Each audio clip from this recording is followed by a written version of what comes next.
Well, the debate between Joe Biden and Donald Trump should give great relief and reassurance to any of America's global victims who might have been worried that that country could potentially reverse its dramatic decline on the world stage that we've seen over the last few years. Because if nothing else was made clear from that debate, one thing is certain: the empire will not recover.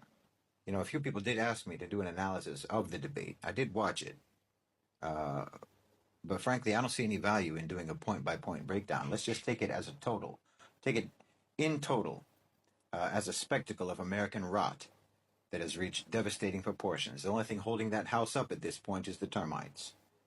You know, on the issue of Gaza, which was almost completely passed over, both Trump and Biden said things in the debate that would make them eligible for prosecution for war crimes, or which would make Trump eligible if he was elected and if his policy towards Israel aligns with his statements.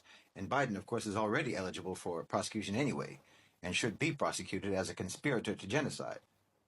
But again, the most horrific and most criminal situation in the world today, the issue which will absolutely be uppermost in the minds of millions of voters, was barely addressed in the debate. They barely talked about it. They just sort of passed over it. If you'd gotten distracted for a moment, you would have missed it. And yet, in even that very brief moment, when they did mention the Palestinian-Israeli conflict, both candidates expressed views that in and of themselves are reason for the U.S. to be expelled from the United Nations. Biden, obviously, for sending munitions to a country that is committing genocide and has been blacklisted by the United Nations for murdering children, and Trump for saying that Israel should finish the job.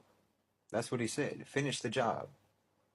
And he acted as if the establishment of a Palestinian state is somehow debatable and subject to his approval, when it is, in fact, mandated by international law. But they treat international law as optional. You know, Biden said explicitly that their funding for the Ukraine war is, in fact, funding for American arms manufacturers, essentially admitting that the war in Ukraine is nothing but a money laundering operation to funnel U.S. tax dollars into the private sector, which, if America was a country of ethics and morals, would be scandalous to say out loud. I mean, again, if you go point by point in that debate, it would be like watching someone vomit and then trying to identify the food that they ate with each stream of nausea. I mean, what should be very, very clear from that debate, and from just the fact that these candidates are running, is that the power structure holds the population in utter contempt. So much contempt, in fact, that they want you to know it. They want you to know how much they hold you in contempt. Both Biden and Trump are nothing but mascots of different power factions among the OCGFC, nothing more. For Biden, he's like a mascot for the neocons. The neocons, the sort of hangers-on of the traditional military-industrial complex, which should show you just how decrepit that faction is. They live in a state of willful nostalgia for the days when American hubris and American arrogance could be backed up, and no one could successfully or feasibly confront them or challenge them. And they're disintegrating as visibly as Biden himself is disintegrating. I mean, we watched whole clumps of Joe Biden's brain just melt over the course of 90 minutes on live television. Trump is a mascot for the newer, globalized faction of the private sector elite, who want America withdrawn from the world, isolated from the world, retracting from the international stage so that they can pursue their a-national interests in the global south. This is the most powerful faction, in my opinion. The interests of these two distinct factions explains any and all differences between Donald Trump's policies and Joe Biden's policies, whatever differences there are. And in either case, as I said, the population has nothing to do with it. The American people have been successfully neutralized, and everyone knows it. Everyone in power knows it.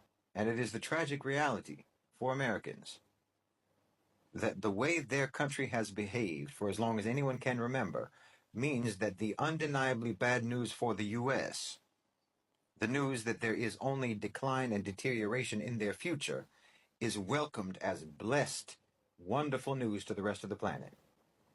People all around the world watched that debate with joy for the exquisite demonstration of America's degradation. And that isn't because the rest of the world is without sympathy for the average American. No. It's a universal truism in the global south and in the Muslim world. Everyone strictly differentiates between the American people and those in power. You can be certain that the 40,000 Gazans that you killed died while believing that your people are good people. And they died hoping that your good people would finally do something through that great democratic system of yours, that great democratic system that you can't stop talking about. They were hoping that your good people would finally do something to make your government stop killing them.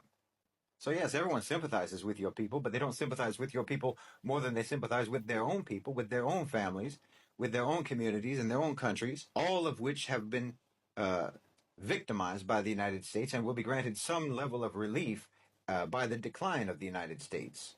I mean, Joe Biden talking about we have to take care of our elderly. I mean, he may as well have been talking about child care when he talks about elderly care. He's already several years older than the average senior citizen in America. The two of them arguing about golf. You know, who golfs better? Which is not only completely unrelatable to most Americans, but is absolutely ridiculous as proof of fitness, and even more absurd as some sort of a qualification for the presidency. These are two men living in a bubble. You know, each of them is living in a bubble, representing a country that exists in a bubble. Look at how they're deriding you. Look at how they're mocking you to your faces with these candidates that you're expected to believe will actually wield some sort of independent power. It's a joke. They're making a joke on you. You know, Biden said that he was the youngest person ever elected to office in the United States, and now he's the oldest person running for office in the United States, and you pretend that that's a democracy? You know, they say that the Democrats are losing confidence in Joe Biden, which just shows you how delusional they've always been. I mean, I wish I knew whatever gave you confidence in him in the first place, that you could then lose confidence in him. But of course, they don't mean confidence in his competency, because that's irrelevant, and that's never really been something anyone thought he had. What they mean is confidence in whether or not anyone is going to be willing to vote for a carcass on strings. But that's what I mean. They're rubbing your face in how out of touch with reality these so-called leaders are, how cartoonish they are, because they don't even respect your disgust enough to fear you. They'll show you outright that your so-called leaders are pranks, that the real power structure is playing on you because they know you won't do anything about it. They have complete confidence in the fact that they have neutralized you, infantilized your intellect, blurred your cognition, and kept you distracted and diverted and demoralized to the point of societal coma.